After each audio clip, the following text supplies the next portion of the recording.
யார் இந்த லூயில் பிரெய்லி? இவரால் பல பார்வை மாற்றுத்திறனாளிகளோட வாழ்க்கையில் ஒளி வந்திருக்கு.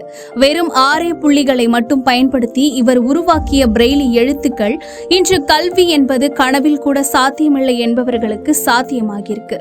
சரி, இந்த பிரெய்லி எழுத்துக்கள் உருவான வரலாறு என்ன என்பதை இந்த வீடியோவில் பார்க்கலாம்.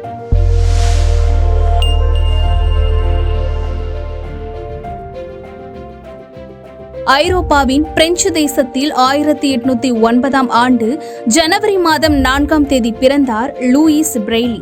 குழந்தை பருவத்தில் தையல் ஊசியை வைத்து விளையாடும் பொழுது எதிர்பாராத விதமாக பிரெய்லி கண்ணில் காயம் ஏற்பட்டது. இதனால் அவருக்கு பார்வையும் பறிபோனது. பார்வையற்றோருக்கான பள்ளியில் அவர் சேர்க்கப்பட்டதும் மாற்றுத்திறனாளிகள் எழுத படிக்க சிறப்பான முறைகள் இல்லை என்பதை நினைத்து அவர் மிகவும் வருத்தப்பட்டார்.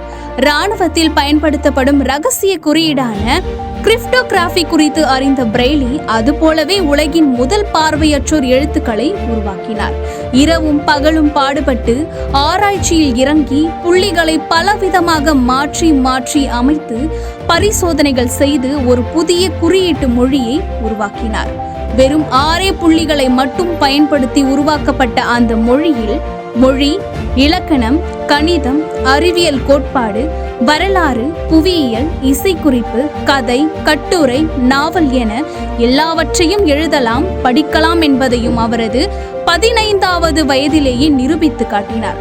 பிறகு 20 வயதில் அவர் வெளியிட்ட பிரெய்லி புத்தகம் பார்வையற்றோருக்கான கல்வி முறையானது. பார்வை குறைபாடு என்பது மட்டுமே ஒருவனின் வளர்ச்சிக்கான முற்றுப்புள்ளியாக இருந்துவிடக் கூடாது என்பதில் உறுதியாக இருந்த பிரெய்லி 1852 ஆண்டு ஜனவரி 6ஆம் தேதி தனது 43வது வயதில் உயிரிழந்தார். பிரெய்லியின் மறைவுக்கு பின் 2 ஆண்டுகள் கழித்து அவரின் கண்டுபிடிப்புகள் பிரெஞ்சு அரசால் அங்கீகரிக்கப்பட்டன.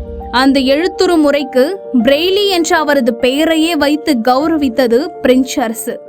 மேலும் உலக நாடுகள் அஞ்சல் தலை மற்றும் நினைவு நாணயங்கள் வெளியிட்டு பெருமைப்படுத்தின. இவரது நினைவாக இந்திய அரசும் இவரது படம் பொறித்த 2 ரூபாய் நாணயத்தை வெளியிட்டது.